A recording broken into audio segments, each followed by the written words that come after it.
So now you're asking yourself, what materials do I need to get started? What kind of threads do I need? What kind of dubbings, wire, hooks, beads, all that jazz? That's what we're going to talk about today in this video. For those of you that don't know who I am, I'm Tyler Olrogue. I'm a professional fly fishing guide. I'm also one of the newest members of Fly Fishing Team USA. And while my passion is certainly for fishing, I do spend a lot of time at the fly tying vise, tying a lot of flies every single year, especially on days like today where the rivers are blown out and it's pouring rain. But good news is I've always wanted a casting pond. Well, I now have one in my front lawn because it's completely flooded. So that's great. But today I really wanted to go into depth on kind of what materials you need to get started. And there's really two different foods for thought here, two different ways to go about it. The first is you can think of a very specific fly that you want to tie. You can say, I want to tie a Frenchie, or I want to tie Pat Weiss's skunk. And you can Google the fly recipe, and I'll put an example of that on the screen. And essentially what that is just like you're cooking in the kitchen. It'll go through and it'll list the materials that you need for that specific fly. So typically at the top, it'll tell you what hook. Right below, it'll tell you what kind of bead. After that, it'll typically say like your tailing material, your abdomen material, then kind of a rib if it has a rib, its thorax, its wing case if it has a wing case, and then kind of any legs that are added at the end there. So that's kind of the first way you can go about it. You can just Google specific flies and get the materials for that specific fly. Or you can just buy some basic materials that will actually cover and allow you to tie a bunch of different patterns and bugs and variations of things with just a couple simple materials. So that is what I want to focus on today. I'm going to show you just some basic materials that I think are must-haves that will allow you to tie and get started and kind of afford you a bunch of different opportunities to tie a wide variety of flies. So very first and foremost, you need to decide what hook you are going to tie your fly on. And to be perfectly honest with you, most of the flies in my boxes, especially my trout fishing boxes, are jig hooks.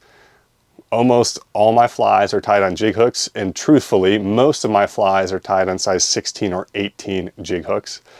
And that's kind of just a personal thing. That's a pretty small fly, and that's not necessarily what I recommend you to get started with, is with a hook that size.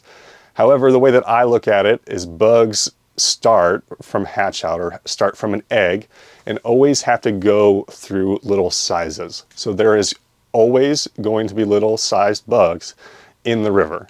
So during specific times of year, in the spring when we have our major hatches, yes, there's a lot more bugs, size 12, size 10, size 14, a lot of bigger sized bugs in the water. However, I know with a size 16 or 18 fly, most often, I mean, sometimes on some of these crazy spring creeks and tailwaters, you have to get even smaller, size 20, size 22s. But I know that my size 16 and size 18 bugs will work on pretty much any river at any time because there will always kind of be bugs in there that are that size. Now, like I said, that's not necessarily what I'm recommending. I actually recommend you start on like a size 12 or a size 14 hook simply because it's bigger, it's easier to see, and it will certainly still work. Especially when you're starting out, those smaller size hooks, you have a tendency to crowd the eye, which means you just kind of put materials too close to the head or the eye of the hook. And then you can't actually put your tippet through the eye of the hook because the hook eye is covered, which is just added frustration. So start with some bigger hooks, size 12, size 14s, and then kind of see what works from you and kind of go down or up from there, whichever you find that you need. As far as hook sizing goes, the higher the number, so this is completely backwards, the higher the number of the size of the hook, the smaller it actually is. So a size 12 hook is actually significantly bigger than a size 18 or 20 hook, even though the number is higher. Like a size 1 hook is absolutely giant in the trout world, but as long as you know that difference, kind of the higher the number goes, the smaller the hook is going to be, and the lower the number is, the bigger the hook is going to be. And then the second material to look at would be beads. A bead is really just a round piece of metal. It's usually tungsten or brass, although I don't use brass very often. I mostly just use tungsten beads. That is added to the hook with the purpose of getting your fly down in the water column deeper. So kind of getting your flies down to the bottom deeper. And it's funny, my buddy Vince posted on or commented on one of my posts and said, hey, are you gonna be tying any flies that don't have beads on it? And the reality is most likely not too many. Almost all of my nymphs in my nymph box have beads on them, have some sort of size tungsten bead, anywhere from a 1.5 millimeter tungsten bead to a 5.5 millimeter tungsten bead if I really, really need to get down. Obviously my dry fly box, they don't have any beads on them because I need those flies to float. I don't want them sinking. But the reality is the fish are eating on the bottom most of the time, and I am tying flies with the sole purpose of catching fish. I am not super into the artsy aspect of fly tying. Some people are, and I love seeing what they have tied, but I tie to fish. So most of my flies have beads on them. And when it comes to picking out beads, I mostly use two separate colors. I use silver and copper most often. However, if I was going to choose just one bead color, I would probably choose gold because it's kind of a neutral between the two. And with like my darker bodied flies or my flies that are black or purple or shiny, I like a silver bead. And then when I have more neutral toned flies that are like olives or browns, I like a more copper style bead. And when fish are a little bit more picky, I like a matte black or like a black nickel size bead that's not shiny, that kind of blends in more, is more natural. But like I said, if you were just choosing one bead, I would choose gold. And I would probably get a couple different sizes. If I had to choose two, I would get a 3.0 millimeter bead or a 2.8, same thing, or a 3.3 or a 3.5 millimeter bead. Those are just the weights that I find I use the most often. And just talking about bead sizing real quick, the higher the number for the bead, that's the diameter of the bead. So the higher the number, the more metal in the bead, which means the heavier it's going to be. And you can kind of even go through with a grain scale, which I'll do sometimes, and you can put your hook in your bead or your fly on the grain scale and see how many grains each fly or each bead weighs.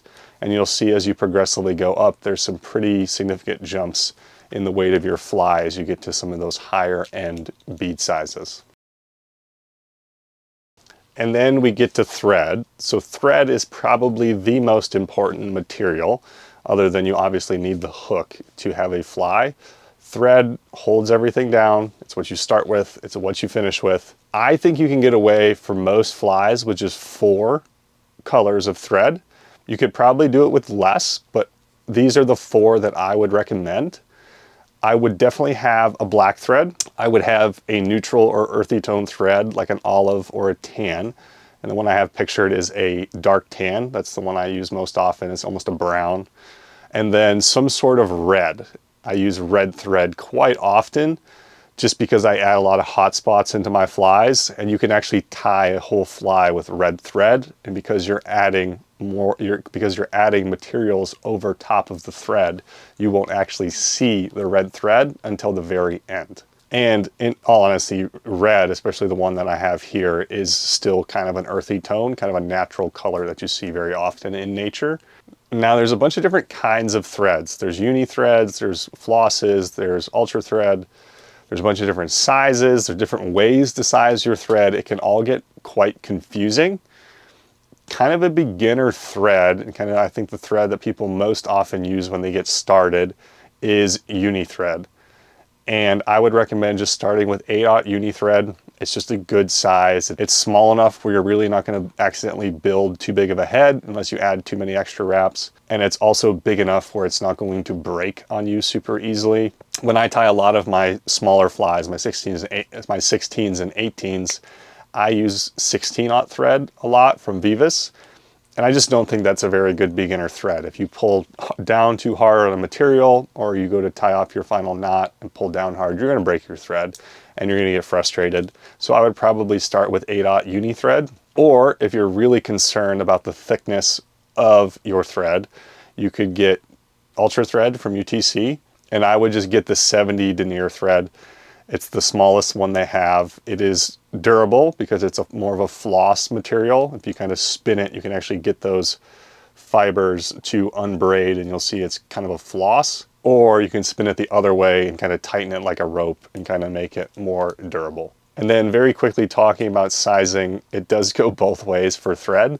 When you're talking about uni threads, the higher the number, the smaller the thread is. So 6/0 is bigger than 8/0, and 8/0 is significantly bigger than 16/0. And it's the opposite when it comes to the UTC threads. So 70 denier is actually the smallest. And then I believe it goes 180 and then 240. And I think it continues up from there, a couple sizes.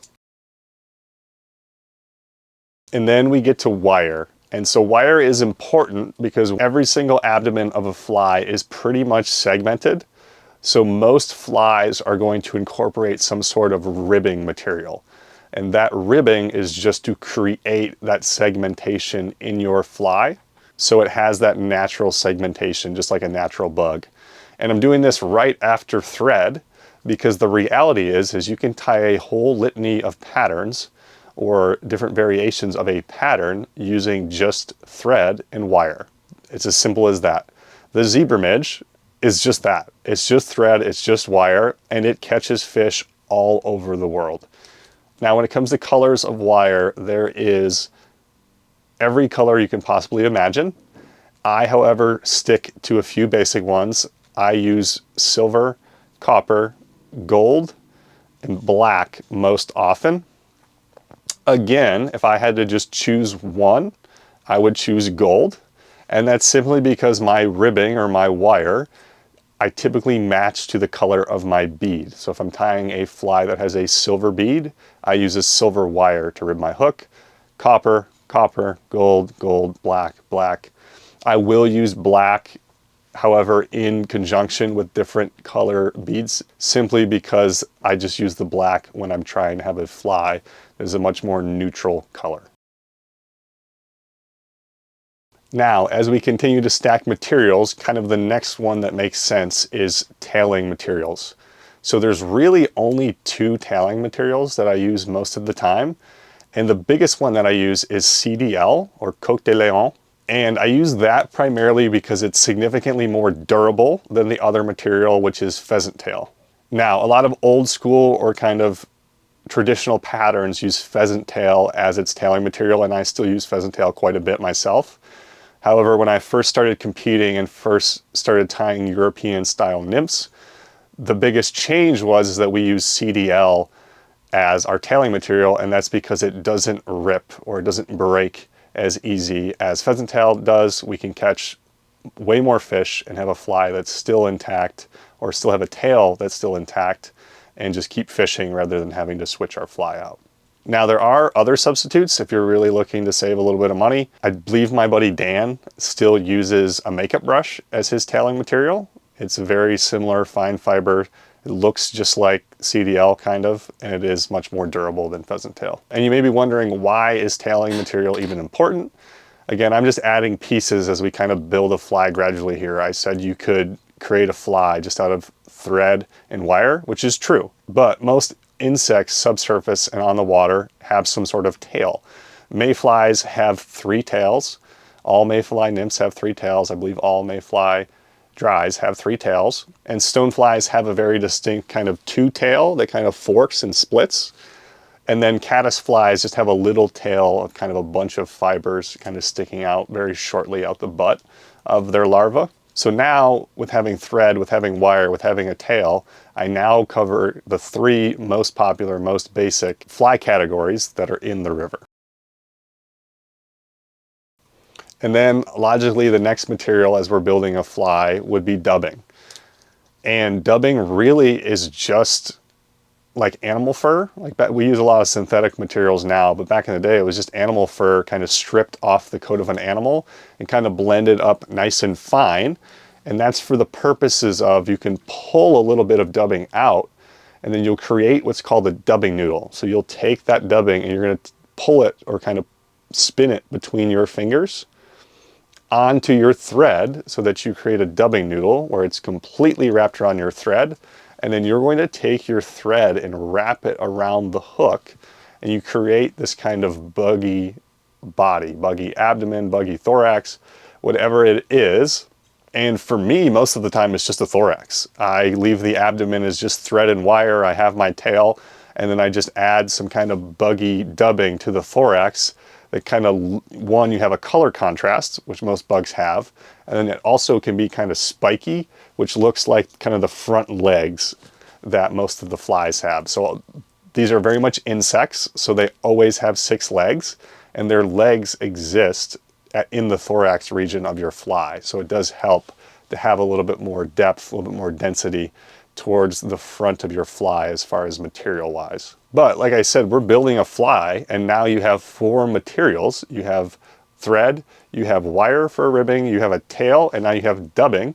So just with those 4 materials and now a bunch of different colored variations, you have a significant amount of different patterns of different insects you can mimic just with those 4 materials. So you don't really need to go crazy buying a ton of materials.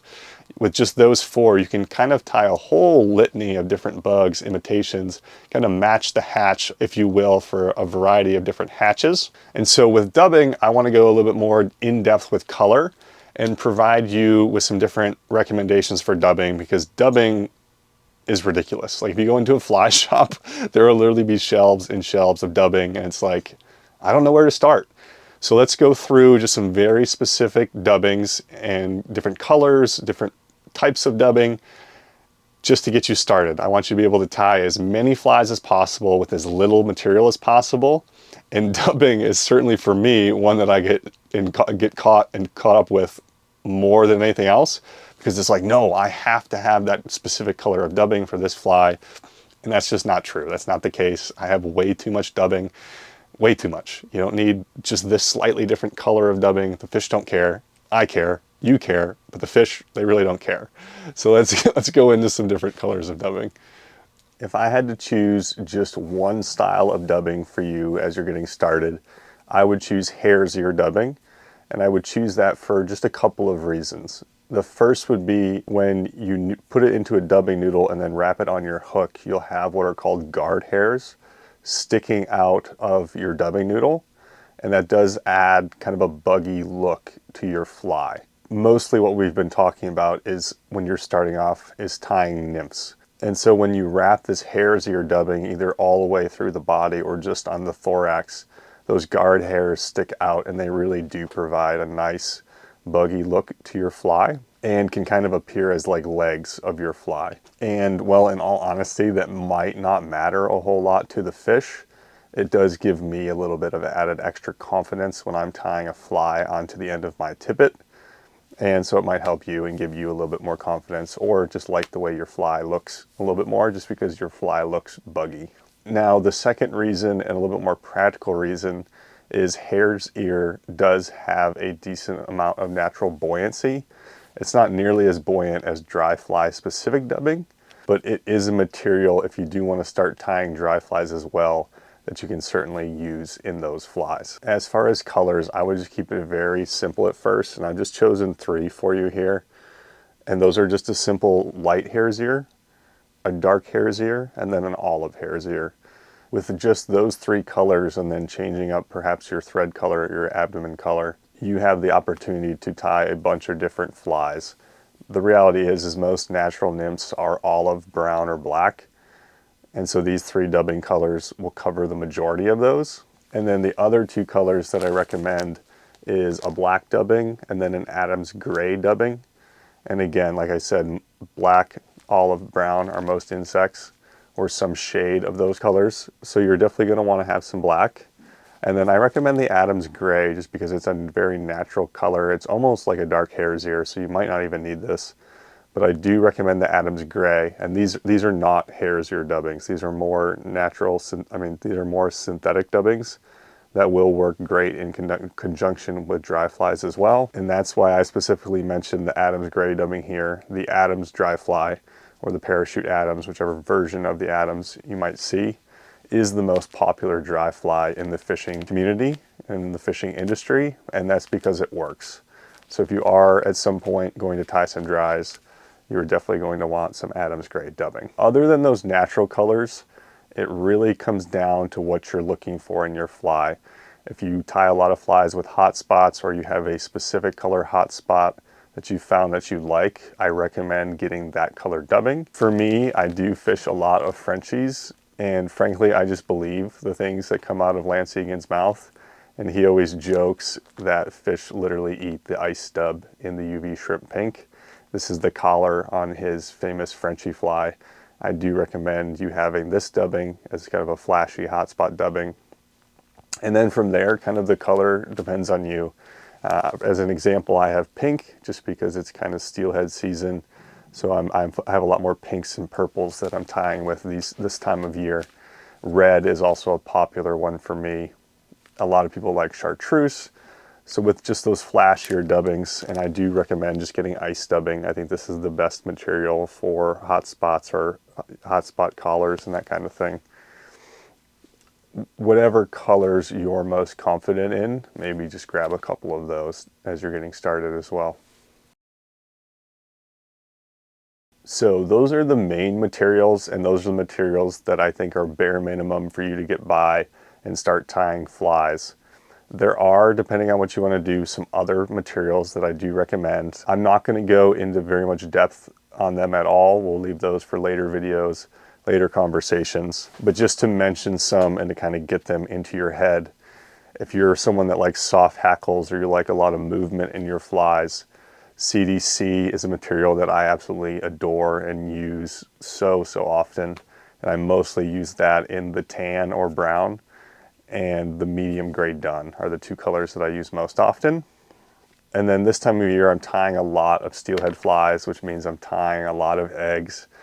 And when you're tying eggs, you might want some different colors of McFly foam, which is just a nice spongy material that in my opinion works a little bit better than egg yarn because it's a little bit more stretchy and forms a little bit more natural egg shape than egg yarn does. And then if you're somebody that likes streamer fishing, or maybe you're tying to fish for bass or other game fish rather than trout, you probably want to get some different colors of marabou, which is just a pretty flimsy feather, and you'll typically pull the fibers off and tie them in as like a tailing material on your streamers, and then you can just palmer the body of the fly with like a medium polar chenille in different colors, or even some regular chenille and then palmer some hackle through there like you're tying a woolly bugger or something like that.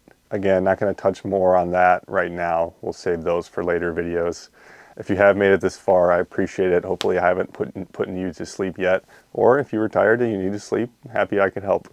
But thanks for watching the video. If you have not yet subscribed to the channel, please go ahead and do that, just so you can stay in tune with everything that's going on. This is going to be the last video in the series where it's really just me sitting here and talking and flashing images on the screen, unless we get into some specific topic that really just needs big explanation. Next week, we will be at the Vise. We will be learning hands-on how to start your fly, tying a couple simple patterns, how to finish your fly, and get you tying your own bugs and out there fishing your own flies. So stay tuned for that. Thanks for watching, guys.